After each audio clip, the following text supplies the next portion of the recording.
화상회의는 5분 뒤에 시작합니다. 해외 투자자분들 모두 접속 대기 중입니다. 유진이 보고하자 태원은 고개만 까딱였다. 그는 커피를 한 모금 마시더니 미간을 살짝 찌푸렸다. 원두가 어제와 다르군. 다음부터는 로스팅 날짜까지 확인하도록.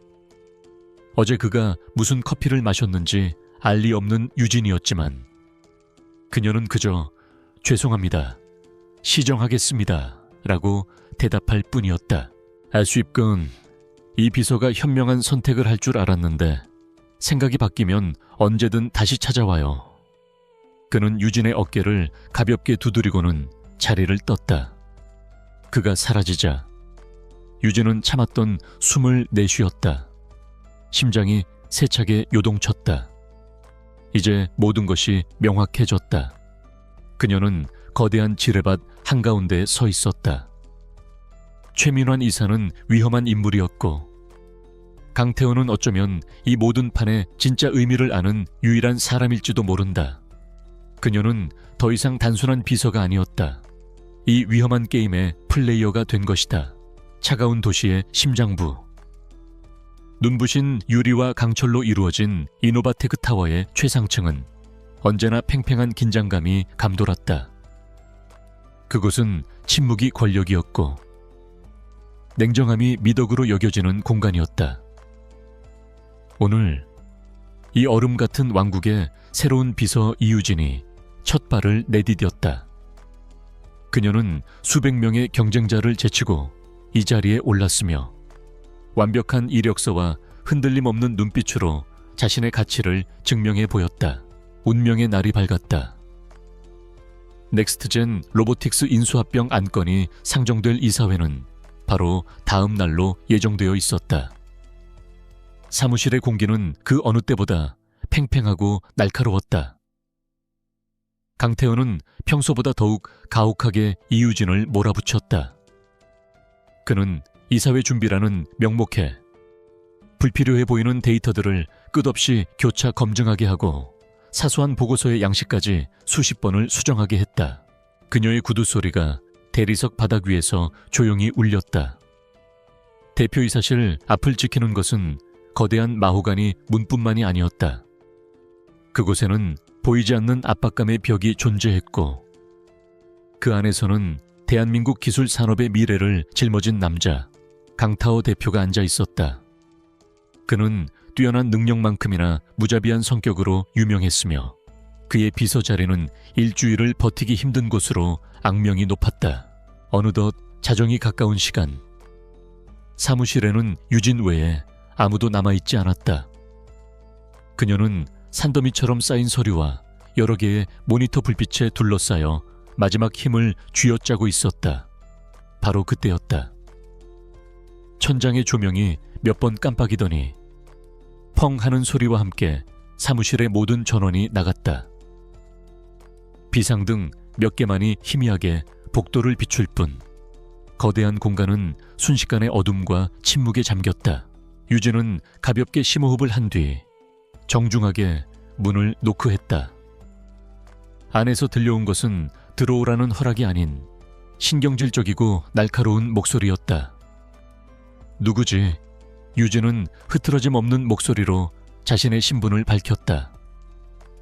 오늘부터 근무하게 된 비서 이유진입니다. 잠시 침묵이 흘렀고 곧이어 문이 열리는 대신 인터컴으로 명령이 떨어졌다. 목소리는 얼음장처럼 차가웠다. 유진은 자리에서 벌떡 일어났다. 정전인가 그녀는 핸드폰을 꺼내 비상 연락을 취하려 했지만 통신 신호조차 잡히지 않았다. 최첨단 보안 시스템으로 관리되는 빌딩에서 이런 일이 일어난다는 것은 상식적으로 납득하기 어려웠다. 불안한 마음에 출입문을 확인했지만 전자 잠금 장치는 먹통이 되어 굳게 닫혀 있었다. 그녀는 꼼짝없이 갇힌 것이다. 내 책상 위 왼쪽에서 세 번째 서류 뭉치.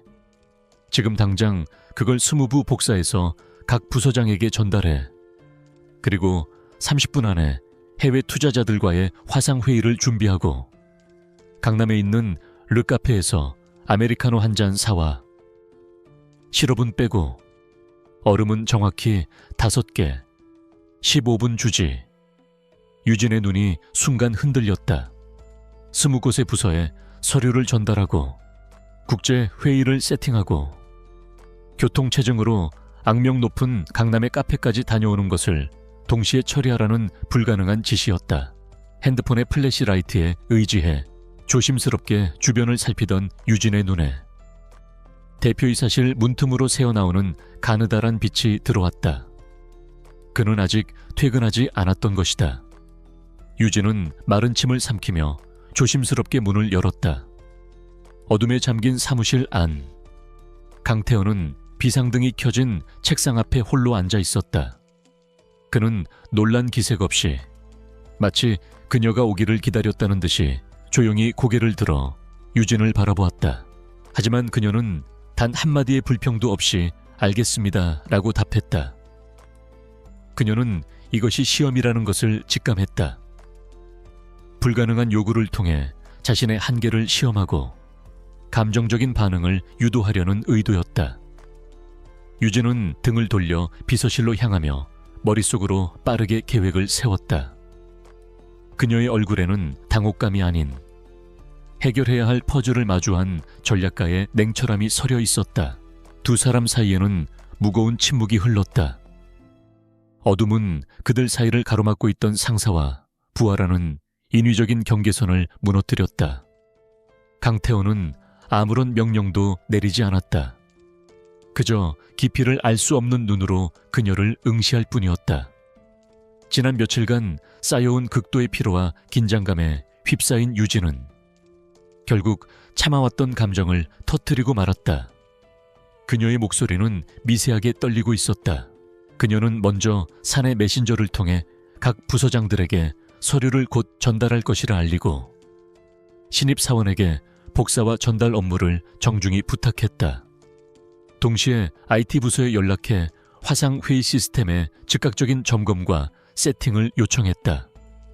그리고 마지막으로 퀵서비스 앱을 켜 르카페이의 위치를 확인하며 가장 빠른 배송 옵션을 선택했다. 모든 것이 단 5분 안에 이루어졌다. 이것이 그녀가 가진 능력이었다. 이것도 대표님의 시험입니까?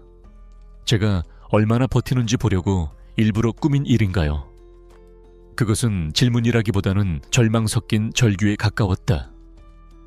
강태호는 대답 대신 자리에서 일어나 도시의 야경이 펼쳐진 거대한 통유리 창가로 다가갔다. 그는 등을 보인 채 한동안 말이 없었다.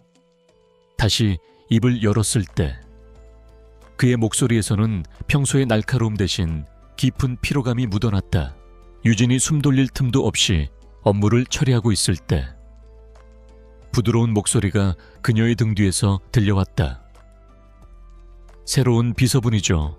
만나서 반갑습니다.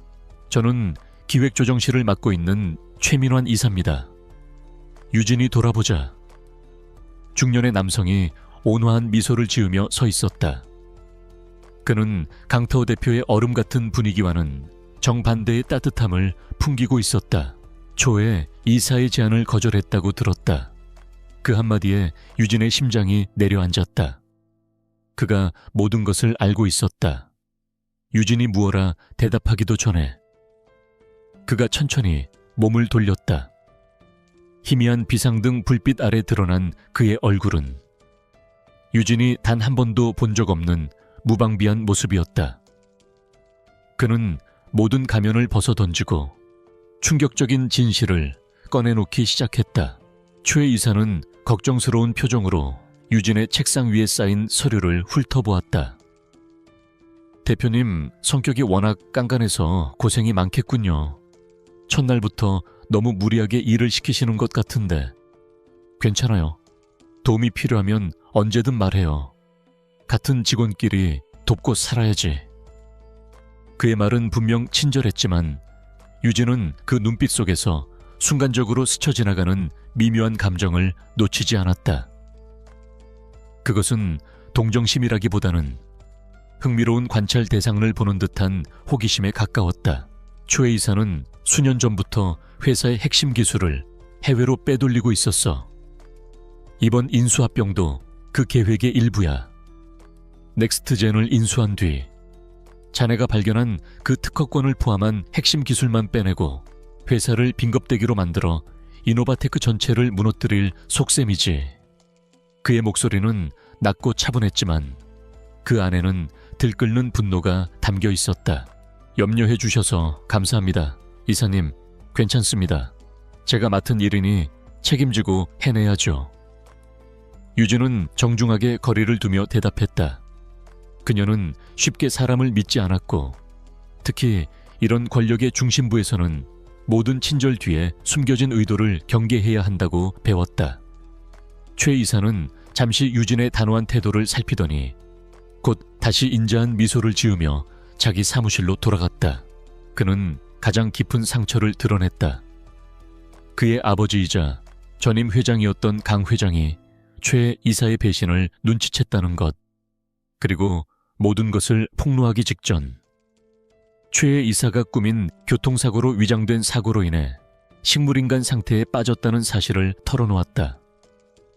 세상은 그저 불운한 사고로 알고 있지만 진실은 아들이 아버지를 해치려는 비정한 음모였다. 정확히 14분 후 유진은 얼음 5개가 담긴 아메리카노를 들고 강태호의 사무실 문 앞에 섰다.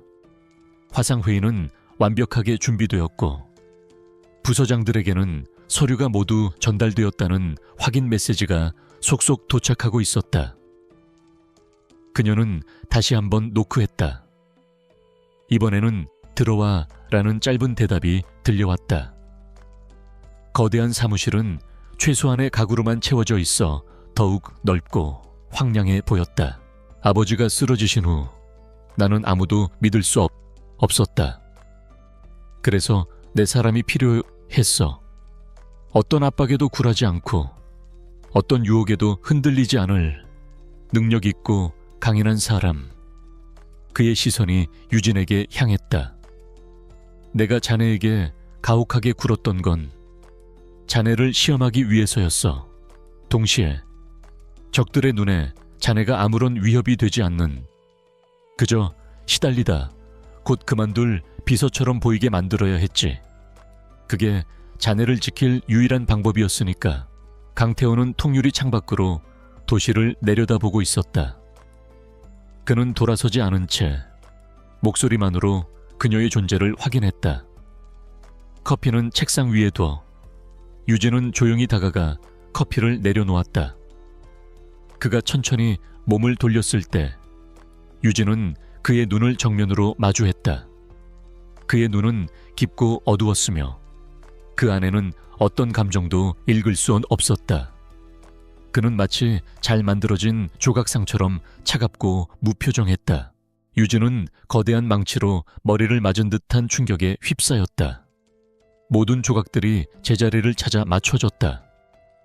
그의 비정상적인 냉혹함, 불가능했던 인수합병 검토 지시, 오토바이 사고, 최 이사의 제안, 그리고 오늘의 정정까지 모든 것이 거대한 음모의 일부였다.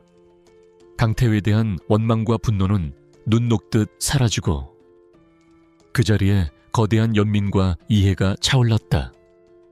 그는 혼자서 이 모든 것을 жил머지고 싸우고 있었던 것이다. 그의 끊임없는 트집과 비판은 하루 종일 계속되었다. 보고서의 줄 간격이 0.1mm 다르다는 지적부터 자신의 일정 브리핑 때 사용한 단어가 마음에 들지 않는다는 불평까지 그는 유진의 모든 행동에서 흠을 찾아내려 혈안이 된 듯했다. 그럴 때마다 유진은 감정을 지우고 기계처럼 대응했다. 하지만 아무리 강한 그녀라도 인간이었다. 퇴근 시간이 다가올 무렵 그녀의 인내심은 거의 한계에 다다르고 있었다. 사무실의 어둠 속에서 상사와 부하라는 관계는 완전히 사라졌다. 대신 위험한 진실을 공유하게 된 2명의 동맹이 서 있었다. 강태호는 처음으로 유진에게 명령이 아닌 간절한 부탁을 했다. 이제 나를 도와주겠나, 이유진 씨. 그의 목소리에는 절박함이 묻어 있었다. 유진은 흔들림 없는 눈으로 그를 마주 보았다. 그리고 천천히, 하지만 분명하게 고개를 끄덕였다. 진짜 전쟁은 이제부터 시작이었다. 마지막 업무는 내일 있을 이사회 자료를 정리하는 것이었다. 수백 페이지에 달하는 자료를 밤새 검토하고 요약본을 만들어야 했다. 태호는 산더미 같은 서류를 그녀의 책상에 던지듯 내려놓으며 말했다. 내일 아침 6시까지 내 책상 위에 올려놔. 오타 하나라도 발견되면 내일로 끝인 줄 알아. 그의 목소리에는 일말의 동정심도 없었다. 그는 유진을 비서가 아닌 감정이 없는 부품처럼 대하고 있었다. 정전소동이 있었던 다음 날 아침, 이노바테크 타워는 언제나처럼 분주한 일상을 시작했다. 어젯밤의 사건은 단순한 설비 이상으로 처리되었고 대부분의 직원들은 아무것도 눈치채지 못했다. 하지만 이유진과 강태호에게는 모든 것이 달라져 있었다. 두 사람 사이에는 더 이상 보이지 않는 벽이 존재하지 않았다. 대신 위험한 비밀을 공유한 동맹으로서의 끈끈한 유대감이 자리 잡았다. 사무실의 모든 직원이 퇴근하고 거대한 빌딩에 정막이 흘렀다. 유진은 홀로 남아 컴퓨터 화면과 씨름했다. 눈은 하고 어깨는 청은망은 무거웠지만 그녀는 손을 멈출 수 없었다. 잠시 화장실에 가기 위해 자리에서 일어났을 때 그녀는 우연히 아직 불이 켜져 있는 대표이사실을 보게 되었다. 문이 살짝 열려 있었고 그 틈으로 강태호의 모습이 보였다. 그들의 첫 번째 작전은 완벽한 위장이었다. 다른 직원들 앞에서 강태호는 이전보다 더욱 냉혹하고 까다로운 상사를 연기했다. 그는 복도를 지나가던 유진을 불러 세워 그녀가 보낸 이메일 초안에 사소한 오타를 지적하며 모든 사람이 듣도록 질책했다. 이런 기본적인 실수나 하는 사람에게 내 등을 맡길 수 있겠나. 그의 목소리는 얼음처럼 차가웠고 주변의 모든 시선이 유진에게 쏠렸다. 그는 더 이상 냉혹한 지배자가 아니었다. 그는 지친 얼굴로 넥타이를 풀어헤친 채 책상 위에 놓인 작은 액자를 가만히凝視하고 있었다. 그의 옆모습에는 깊은 고뇌와 슬픔이 어려 있었다. 평소에 날카롭고 공격적인 모습은 온데간데 없고 마치 길을 잃은 소년 같은 외로움과 무력감이 느껴졌다. 유진은 자신도 모르게 숨을 죽였다. 저 모습이야말로 그의 본 모습일까? 마침 그 장면을 목격한 최민환 이사는 입가에 만족스러운 미소를 숨기지 못했다. 그의 눈에 이유진은 유능하지만 오만한 상사에게 시달리다 곧 무너질 불쌍한 부하 직원일 뿐이었다. 강타호 역시 자신의 발등을 찍고 있는 어리석은 폭군으로 보였다. 그는 자신의 계획에 그 어떤 위협도 없다고 확신하며 유유히 자리를 떴다. 모든 것이 그들의 의도대로 흘러가고 있었다. 액자 속 사진이 무엇인지는 알 수 없었지만 그가 그것을 보는 눈빛은 유진의 마음에 작은 파문을 일으켰다. 그에게도 남들에게 보이고 싶지 않은 상처가 있는 것일까? 하지만 그런 생각도 잠시. 그는 갑자기 고개를 들었고 유진은 황급히 몸을 숨겼다. 그녀의 심장이 세차게 뛰었다. 들켜서는 안 된다. 그의 약한 모습을 본 것을 알아서는 안 된다. 위장술을 더욱 공고히 하기 위해 두 사람은 계획된 말다툼을 벌였다. 오후 브리핑 시간. 강태호는 유진에게 또다시 불가능에 가까운 지시를 내렸다. 이번에는 유진도 가만히 있지 않았다. 그녀는 처음으로 그에게 반박이라는 것을 했다. 물론 철저히 계산된 연기였다. 그녀의 목소리는 억울함과 피로감으로 가득 차 있었고 두 사람의 언성은 점점 높아졌다. 다시 자리로 돌아온 유진은 복잡한 감정에 휩싸였다. 그에 대한 원망과 분노 속에서 아주 작은 연민의 씨앗이 싹트고 있었다. 하지만 그녀는 고개를 저었다. 동정은 사치다. 이곳은 전쟁터이고 강태호는 자신을 무너뜨리려는 적군이다. 그녀는 다시 일에 집중하기 시작했다. 감정에 휘둘리다가는 내일 아침 정말로 이곳을 떠나게 될지도 모른다. 결국 강태호가 책상을 내리치며 소리쳤다. 못하겠으면 당장 그만둬. 그러자 유진은 금방이라도 눈물을 쏟을 듯한 얼굴로 그의 사무실을 뛰쳐나갔다. 이 극적인 장면은 비서실 전체에 완벽하게 생중계되었다. 최 이사의 귀에 이 소식이 들어가는 것은 시간 문제였다. 이제 아무도 강타오와 이유진의 관계를 의심하지 않을 터였다. 그들은 완벽하게 적대적인 상사와 부하 직원으로 각인되었다. 몇 시간이 흘렀을까? 유진은 잠시 눈을 붙이기 위해 탕비실로 향했다. 차가운 물로 얼굴을 씻고 거울을 보자 피곤에 지친 자신의 모습이 보였다. 눈가가 붉게 상기되어 있었다. 하루 종일 참아왔던 눈물이 터져 나올 것만 같았다. 그녀는 입술을 깨물며 감정을 억눌렀다. 울지마, 이유진. 여기서 무너지면 안 돼. 이것도 다 과정의 일부일 뿐이야. 그녀는 스스로를 다독이며 다시 한번 마음을 다잡았다. 그리고 결심했다. 무슨 일이 있어도 반드시 이 지옥 같은 곳에서 살아남겠다고. 하지만 진짜 작전은 모두가 퇴근한 뒤 어둠이 내린 도시의 한적한 곳에서 시작되었다. 강타오가 다른 이름으로 소유한 작은 오피스텔에서 두 사람은 비로소 상사와 부하가 아닌 동등한 전략적 파트너로서 마주 앉았다. 그곳에서 강태호는 최 이사에 대해 자신이 수집한 모든 정보와 의심들을 쏟아냈다. 조각난 퍼즐과도 같은 정보들이었다. 다음 날 새벽, 동이 트기 전에 푸른빛이 아직 도시를 감싸고 있을 때 이유진은 밤새 정리한 이사회 자료 요약본을 강태호의 책상 위에 올려놓았다. 마지막 페이지에 마침표를 찍은 시간은 정확히 새벽 5시 59분이었다. 그녀의 몸은 납처럼 무거웠지만 정신은 오히려 맑게 깨어 있었다. 꼬박 밤을 새운 피로감 속에서도 그녀는 첫 번째 관문을 통과했다는 작은 성취감을 느꼈다. 유진의 임무는 그 흩어진 조각들을 맞춰 하나의 완성된 그림, 즉 법정에서도 효력을 발휘할 수 있는 명백하고 구체적인 증거를 찾아내는 것이었다. 강타오의 정보는 대부분 심증에 가까웠다. 그들에게는 누구도 부인할 수 없는 결정적 한 방이 필요했다.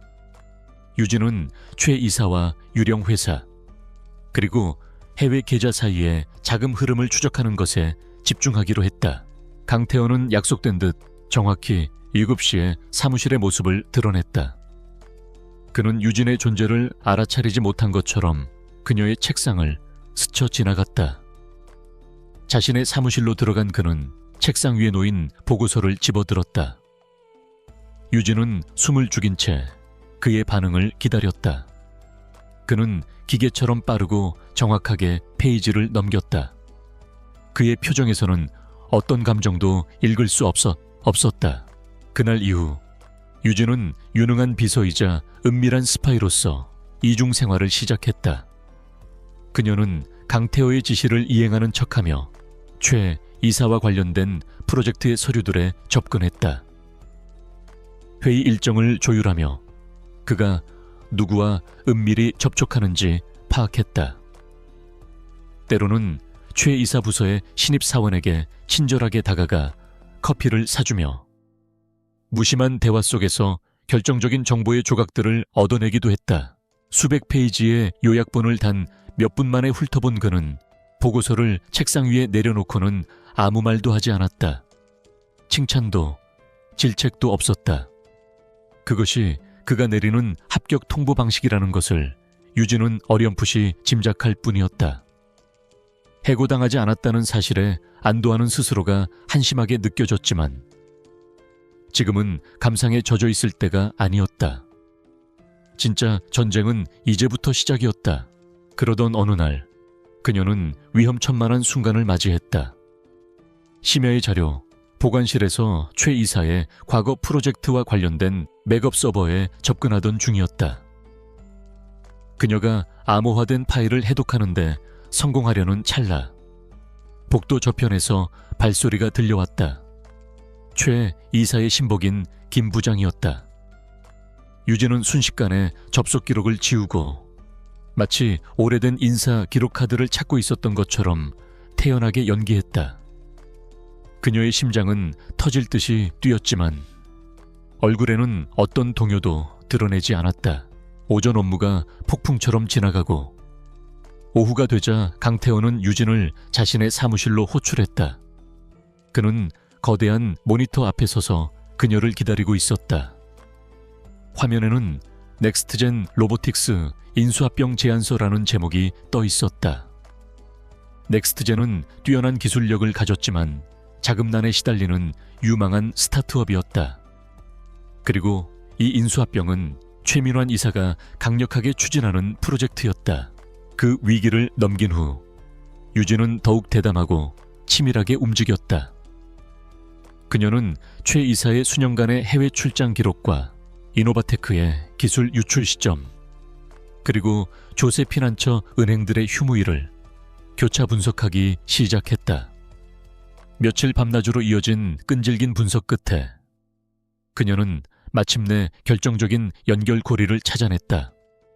모든 기술 유출 사건 직후 최 이사는 항상 같은 경로를 통해 작은 섬나라로 출장을 갔으며 그곳에 은행 계좌로 거액의 자금이 입금된 정황을 포착한 것이다. 치요의 이사가 주도하는 프로젝트야. 이사회에서는 만장일치로 통과될 예정이고 다들 이노바테크의 미래를 책임질 성공적인 M&A가 될 거라고 기대하고 있지. 그의 목소리는 평소처럼 건조했다. 그는 잠시 말을 멈추고 유진을 뚫어지게 쳐다보았다. 그 시선은 마치 그녀의 영혼까지 꿰뚫어 보려는 듯 날카로웠다. 그리고 그는 폭탄 같은 명령을 던졌다. 마침내 그녀는 모두가 간과했던 오래된 서버에 암호화된 회계 파일 속에서 유령 회사의 이름으로 개설된 은행명과 계좌번호를 발견했다. 모든 퍼즐이 맞춰지는 순간이었다. 그녀는 더 이상 망설이지 않았다. 곧바로 강태호에게 암호화된 메시지를 보냈다. 메시지의 내용은 짧고 간결했다. 체스말이 준비되었습니다. 방역의 서막이 오르고 있었다. 이 인수합병 어딘가 잘못됐어. 허점을 찾아내. 오늘 오후 5시까지. 유진은 자신의 귀를 의심했다. 거대한 기업의 인수합병 안을, 그것도 몇 시간 만에 분석해서 문제점을 찾아내라는 것은 말도 안 되는 요구였다. 이런 작업은 보통 수십 명의 전문가로 구성된 팀이 몇 주에 걸쳐 수행하는 일이었다. 이것은 명백히 그녀를 실패하게 만들려는 함정이었다. 이노바테크 타워의 최상층에 위치한 이사회 회의실. 거대한 원목 테이블을 중심으로 회사의 운명을 쥐고 있는 이들이 모두 모여 있었다. 공기는 보이지 않는 기대감과 긴장감으로 팽팽했다. 오늘 이 자리에서 넥스트젠 로보틱스 인수합병의 최종 승인 여부가 결정될 터였다. 회의의 주인공은 단연 최민환 이사였다. 그는 자신감 넘치는 태도로 인수합병의 청사진을 화려하게 펼쳐 보였다. 대표님, 이 자료의 양을 고려했을 때 물리적으로 불가능한 시간입니다. 전문 분석팀의 지원 없이는 유진이 조심스럽게 이 일을 제기하려 하자 태호가 그녀의 말을 잘랐다. 불가능하다는 보고를 들으려고 부른 게 아니야. 방법을 찾아내.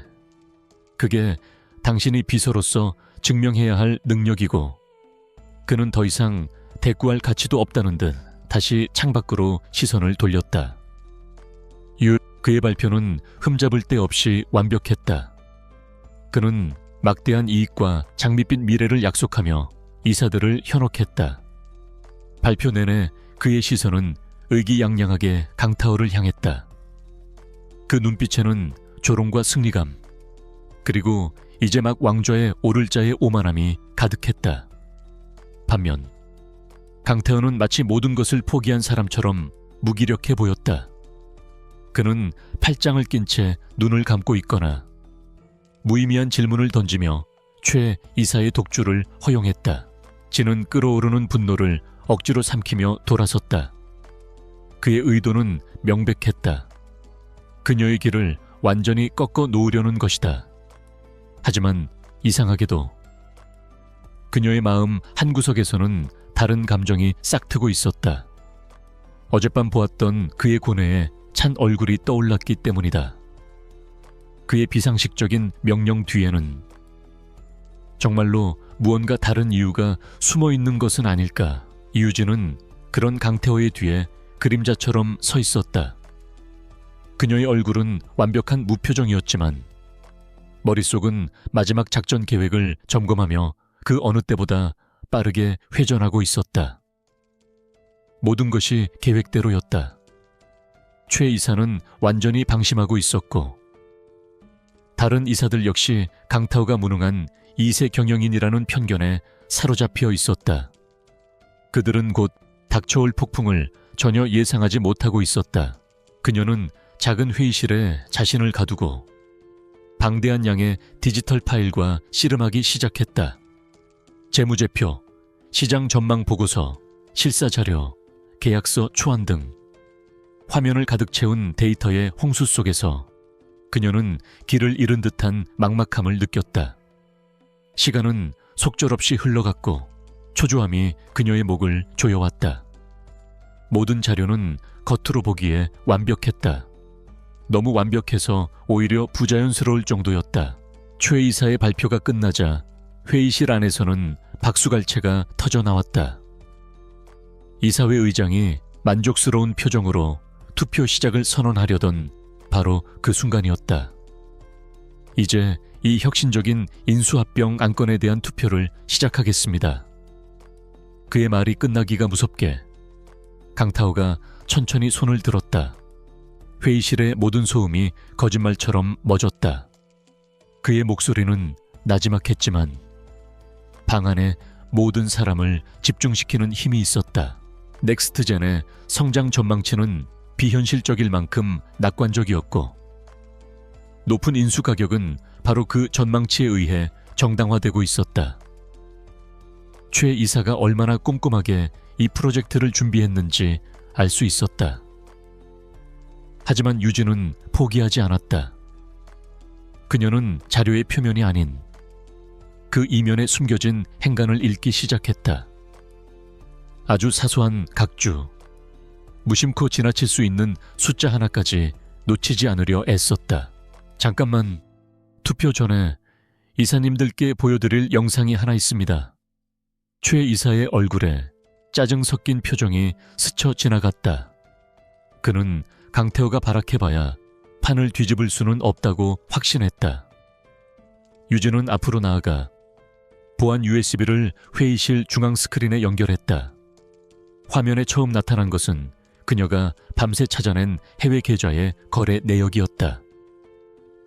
이노바테크의 기술이 유출될 때마다 거액의 자금이 경쟁사로부터 유령 회사를 거쳐 최 이사가 관리하는 계좌로 흘러들어간 흐름이 명백하게 드러났다. 몇 시간이 지났을까? 그녀의 눈이 2년 전 재무감사 보고서의 한 구석에 박힌 작은 글씨에 멈췄다. 거기에는 특허권 분쟁 합의 종결이라는 내용이 적혀 있었다. 사소한 분쟁이었고 이미 해결된 사안처럼 보였다. 하지만 유진의 예리한 직감은 그 부분을 그냥 넘어가지 않았다. 그녀는 현재 자산 목록과 그 내용을 교차 확인했다. 그러자 이상한 점이 발견되었다. 회의실은 순식간에 술렁이기 시작했다. 최 이사의 얼굴이 하얗게 질렸다. 그는 자리에서 벌떡 일어나 고함을 쳤다. 이건 조작이야. 강태호 대표가 나를 모함하기 위해 꾸민 짓이라고. 그의 목소리는 다급함과 분노로 떨렸다. 하지만 유진이 제시한 증거는 너무나 명백하고 논리 정연해서 그의 변명은 설득력을 잃고 공허하게 울릴 뿐이었다. 분쟁 대상이었던 그 특허가 현재 넥스트젠의 핵심 자산으로 등재되어 있었고 그 가치가 터무니없이 높게 책정되어 있었던 것이다. 마치 분쟁이 있었던 사실 자체가 그 가치를 부풀리기 위한 장치였던 것처럼 느껴졌다. 유진의 심장이 뛰기 시작했다. 그녀는 법률 정보 데이터베이스와 과거 뉴스 기사들을 샅샅이 뒤지며 해당 특허 분쟁을 파고들었다. 최 이사가 히스테릭하게 소리치며 상황을 수습하려 할 때 강태호는 최후의 카드를 꺼내 들었다. 최 이사, 정말 모르는 일이라고 발뺌할 셈인가? 그의 차가운 목소리와 함께 스크린에는 새로운 영상이 재생되었다. 그것은 그의 아버지가 사고를 당하던 날 뒤따르던 차량의 블랙박스 영상이었다. 영상 속에서는 거대한 트럭 한 대가 의도적으로 아버지의 차를 들이받는 장면이 선명하게 담겨 있었다. 조사 결과 분쟁의 상대방이었던 회사는 실체가 없는 유령 회사였고 합의가 끝난 직후 흔적도 없이 사라졌다는 사실을 알아냈다. 누군가가 의도적으로 자금 흐름과 서류상의 기록을 복잡하게 꼬아놓은 흔적이 역력했다. 이것은 단순한 실수가 아니었다. 완벽하게 계획된 사기극의 냄새가 났다. 그리고 이 사기극의 중심에는 넥스트젠의 가치를 부풀린 핵심 특허가 있었다. 모두가 경악하며 화면을 지켜보았다. 그리고 다음 순간 영상은 트럭 운전사의 얼굴을 클로즈업했다. 그는 거액의 도박빚을 진 전과자였다. 그리고 유진이 확보한 계좌 추적 결과 사고 바로 전날 최 이사의 유령 회사로부터 그에게 거액의 돈이 송금된 사실이 화면에 떠올랐다. 이제 혐의는 단순한 산업 스파이 행위를 넘어 살인 미수라는 끔찍한 진실을 드러냈다. 그 순간 유진의 머릿속에 섬광처럼 한 가지 생각이 스쳐 지나갔다. 강태호의 명령. 그는 정말로 그녀를 괴롭히려고 했던 것일까, 아니면 이미 무언가 잘못되었다는 것을 직감하고 있었지만 확신할 수 없어서 자신을 이용해 그것을 확인하려 했던 것일까? 자신에게 이 불가능한 임무를 던진 것은 어쩌면 수많은 분석가들의 눈을 속인 교묘한 장치를 편견 없는 제3자의 눈으로 찾아내길 바랐기 때문은 아니었을까? 회의실은 완전한 침묵에 잠겼다. 최 이사는 더 이상 소리치지 못했다. 그의 몸은 사시나무처럼 떨리고 있었고 얼굴에서는 핏기가 완전히 가셨다. 강태호는 자리에서 일어나 그에게 다가갔다. 그의 눈빛은 지독한 경멸과 분노로 불타고 있었다. 내 아버지를 죽이려고까지 하면서 이 자리를 차지하고 싶었나? 그 한마디에 최 이사의 마지막 이성의 끈이 끊어졌다. 그는 완전히 무너져 내렸다. 처음에는 악의적인 괴롭힘으로만 느껴졌던 그의 명령이 이제는 하나의 거대한 수수께끼처럼 다가왔다. 그는 자신의 내구성을 시험한 것이 아니라 통찰력을 시험하고 있었던 것이다. 유진은 화면을 응시했다. 그녀는 가느다란 실오라기 하나를 찾아냈다. 이것을 잡아당기면 화려하게 포장된 인수합병 계획의 추악한 진실이 드러날지도 모른다. 오후 5시가 가까워지고 있었다. 그녀는 더 이상 시간이 두렵지 않았다. 오히려 가슴이 뛰기 시작했다. 바로 그때 굳게 닫혀있던 회의실 문이 열리고 형사들이 들이닥쳤다. 강타오가 미리 모든 증거를 넘기고 협조를 구해놓았던 것이다. 최민환 씨, 산업기술 유출 및 업무상 배임, 살인 미수 혐의로 긴급 체포합니다. 형사들은 그에게 차가운 수갑을 채웠다. 그는 끌려나가는 마지막 순간까지도 발악하며 저주를 퍼부었지만 그의 시대는 그렇게 끝이 났다. 길고 길었던 암투의 막이 내리는 순간이었다. 정확히 오후 4시 59분 이유진은 강태호의 사무실 문을 열었다. 그녀의 손에는 단 한 장으로 요약된 보고서가 들려 있었다. 지난 몇 시간 동안 그녀가 발견한 교묘하게 숨겨져 있던 특허권의 가치평가 문제와 유령 회사의 흔적을 담은 결과물이었다. 그녀는 어떤 추측이나 감정적인 판단도 배제한 채 오직 데이터와 사실에 기반한 분석만을 담았다. 이것이 바로 그녀의 방식이었다. 최민환 이사가 체포된 후 이노바테크는 한동안 거센 후폭풍에 시달렸다. 대한민국 최고의 IT 기업 중 하나에서 벌어진 추악한 스캔들은 연일 뉴스를 장식했고 주가는 폭락했다. 하지만 폭풍의 중심에 선 강태호는 더 이상 흔들리지 않았다. 그는 냉혹한 가면을 벗어던지고 진정한 리더의 모습으로 위기 수습에 나섰다. 그의 지시는 단호하고 정확했으며 미래를 내다보는 희한은 불안에 떨던 직원들을 다시 하나로 뭉치게 했다. 강태호는 보고서를 건네받고 빠른 속도로 훑어보았다. 그의 표정은 여전히 읽을 수 없었지만 유진은 그의 눈동자 속에서 아주 미세한 파동이 스쳐 지나가는 것을 놓치지 않았다. 그것은 놀라움 혹은 어쩌면 인정과 비슷한 감정이었다. 하지만 그는 이내 그 감정을 지우고 다시 냉혹한 가면을 썼다. 그는 보고서를 책상 위에 던지듯 내려놓았다. 그의 곁에는 언제나 이유진이 있었다. 두 사람의 관계는 이제 완전히 새로운 국면을 맞이했다. 강태호는 더 이상 그녀에게 일방적으로 명령하지 않았다. 대신 중요한 결정을 내리기 전에 항상 그녀의 의견을 구했다. 이 사안에 대해 이유진 씨는 어떻게 생각하지? 그 질문은 그녀를 단순한 비서가 아닌 회사의 미래를 함께 고민하는 가장 신뢰하는 파트너로 인정한다는 의미였다. 이게 전부인가 겨우 이 정도를 찾아내려고 반나절을 쓴 건가? 그의 목소리는 실망감으로 가득 찬 듯 했지만 유진은 그것이 진심이 아님을 느꼈다. 그는 그녀가 찾아낸 결과물의 가치를 알고 있었다. 그는 단지 그것을 인정하고 싶지 않을 뿐이었다. 알았으니 나가봐. 짧은 명령과 함께 유진은 아무런 칭찬도 듣지 못한 채 사무실을 나와야 했다. 마음 한구석이 허탈했지만 동시에 자신이 그의 신경을 건드렸다는 확신이 들었다. 사무실의 분위기도 달라졌다. 얼음장 같던 냉기는 사라지고 그 자리에 조용하지만 따뜻한 신뢰의 공기가 채워졌다.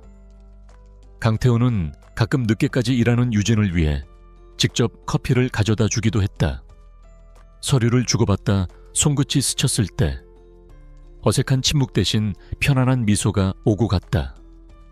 그들은 더 이상 상사와 부하가 아닌 같은 전장을 헤쳐나온 전우이자 같은 미래를 그려나갈 동반자였다. 그날 밤 녹초가 된 몸을 이끌고 회사를 나서는 길이었다. 평소라면 차와 사람들로 붐볐을 시간이었지만 늦은 퇴근 탓의 거리는 비교적 한산했다. 유진이 횡단보도 앞에 서서 신호를 기다리고 있을 때였다. 갑자기 굉음과 함께 검은색 오토바이 한 대가 인도를 향해 돌진했다. 운전자는 헬멧을 깊게 눌러쓰고 있어 얼굴을 알아볼 수 없었다. 며칠 후 두 사람은 함께 병원을 찾았다. 강태호의 아버지는 여전히 깊은 잠에 빠져 있었다. 강태호는 아버지의 쭈글쭈글한 손을 잡고 그동안 있었던 모든 일을 담담하게 이야기했다. 그의 목소리는 차분했지만 그 안에는 깊은 슬픔과 회한, 그리고 마침내 모든 것을 바로잡았다는 안도감이 뒤섞여 있었다. 그는 유진을 돌아보며 아버지를 향해 말했다. 유진은 본능적으로 몸을 뒤로 날리며 가까스로 충돌을 피했다. 오토바이는 그녀의 코앞을 스치듯 지나가며 아무 일도 없었다는 듯 어둠 속으로 사라졌다. 주변에 있던 몇몇 사람들이 놀라 소리를 질렀지만 모든 것은 순식간에 일어난 일이었다. 유진의 심장이 미친 듯이 뛰었다. 단순한 난폭 운전으로 치부하기에는 너무나 의도적인 움직임이었다. 마치 그녀를 겨냥한 명백한 경고처럼 느껴졌다. 아버지, 이쪽은 이유진 씨예요. 절망 속에서 저를 도와주고 회사를 지켜준 고마운 사람입니다. 그 순간 기적 같은 일이 일어났다. 미동도 없던 아버지의 손가락이 희미하게 움찔한 것이다. 그것은 아주 작은 움직임이었지만 강타오와 유진에게는 세상 그 무엇보다 큰 희망의 신호였다. 강타오의 눈시울이 붉어졌고 유진은 그의 어깨를 가만히 감싸며 조용한 위로를 건넸다. 긴 어둠의 터널 끝에서 마침내 한 줄기 빛이 보이기 시작했다. 다음 날 유진은 애써 어젯밤의 일을 잊으려 하며 업무에 집중했다. 하지만 마음속에 피어난 의심의 씨앗은 쉽게 사라지지 않았다. 그녀가 탕비실에서 커피를 내리고 있을 때 최민환 이사가 특유의 부드러운 미소와 함께 다가왔다. 그는 걱정스러운 얼굴로 그녀의 안색을 살폈다. 그의 정보력은 놀라울 정도로 빨랐다. 어젯밤의 소동을 벌써 알고 있는 듯 했다. 모든 것이 제자리를 찾아가자 유진은 자신의 미래에 대해 생각했다. 그녀는 자신의 능력을 증명해 보였고 이제 어디를 가든 최고의 다우를 받을 수 있었다. 이노바테크의 핵심 임원으로 승진할 수도 있었고 모든 것을 뒤로하고 평온한 삶을 선택할 수도 있었다. 그녀는 지난 몇 달간의 시간을 돌이켜보았다. 고통과 인내의 시간이었지만 그 끝에서 그녀는 강철처럼 단단해졌고 예상치 못한 소중한 인연을 얻었다. 이 비서, 어젯밤에 무슨 일이 있었다면서 괜찮아요 대표님, 밑에서 일하는 게 보통 힘든 게 아닐 텐데 몸까지 상하면 어떡해. 그의 위로는 너무나 시의적절해서 오히려 부자연스러웠다. 유진은 감사를 표하면서도 그의 눈을 똑바로 바라보며 그의 진짜 의도를 파악하려 애썼다. 그는 잠시 주변을 살피더니 목소리를 낮춰 그녀에게 은밀한 제안을 건넸다. 결정을 내린 그날 저녁 그녀는 이노바테크 타워의 옥상 정원을 찾았다. 해, 진력의 노을이 도시를 황금빛으로 물들이고 있었다. 그곳에는 먼저 와 있던 강타워가 그녀를 기다리고 있었다. 그는 도시의 풍경을 내려다보며 진심이 담긴 목소리로 그녀에게 감사를 표했다. 이유진 씨가 없었다면 이 모든 것은 불가능했을 거야. 정말 고맙소. 이 비서의 능력이라면 이런 곳에 썩히기엔 너무 아까워. 강 대표 같은 감정 없는 상사 밑에서 재능을 낭비할 필요 없어. 그는 경쟁사인 퀀텀 리프의 전략기획실장 자리를 언급했다.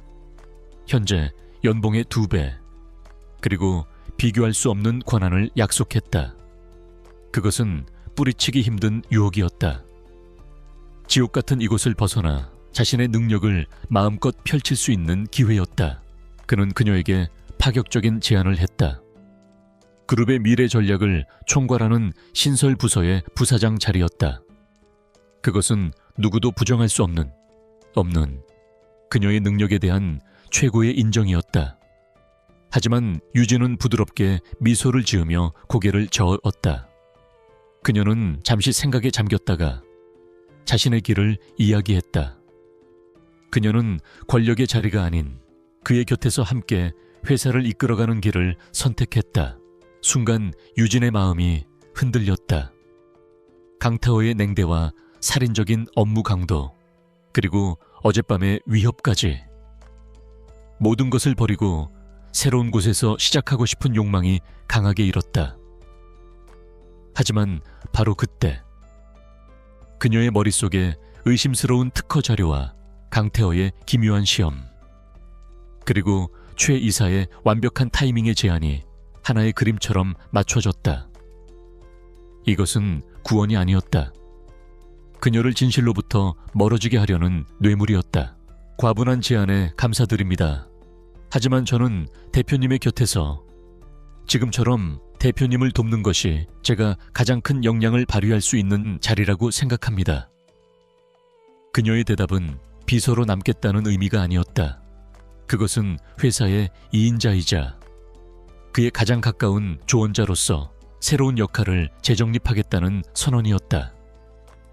강태원은 그녀의 깊은 뜻을 이해했다. 그의 눈빛이 따뜻하게 빛났다. 이것은 자신의 충성심을 시험하는 것이었다. 강타오 개인에 대한 충성심이 아닌 자신이 발견한 진실과 전문가로서의 양심에 대한 충성심 말이다. 유진은 잠시 눈을 감았다가 떴다. 그녀의 눈빛은 더 이상 흔들리지 않았다. 그녀는 최 이사를 정면으로 바라보며 차분하지만 단호한 목소리로 말했다. 그녀의 목소리에는 강철 같은 의지가 담겨 있었다. 앞으로도 내 옆에 있어 주겠나? 그의 질문은 업무적인 요청이었지만 그 이상의 의미를 담고 있었다. 유진은 더 이상 망설이지 않았다. 그녀는 그의 눈을 똑바로 바라보며 세상에서 가장 확고한 목소리로 대답했다. 네, 대표님. 그 짧은 대답 속에 두 사람의 말하지 못한 모든 약속이 담겨 있었다. 그들은 함께 노을 지는 도시를 바라보았다. 이노바테크에도, 그리고 두 사람의 인생에도 새로운 새벽이 밝아오고 있었다. 과분한 제안에 감사드립니다, 이사님. 하지만 저는 제자리에서 해야 할 일이 아직 남았습니다. 강 대표님 밑에서 배우는 것이 많다고 생각합니다. 그녀의 거절은 정중했지만 그 안에는 더 이상 설득할 수 없는 완고함이 있었다. 최 이사는 잠시 당황한 듯 했지만 이내 평소의 온화한 미소를 되찾았다. 하지만 그 미소 뒤에 숨겨진 그의 눈빛은 순간 차갑게 식어 있었다.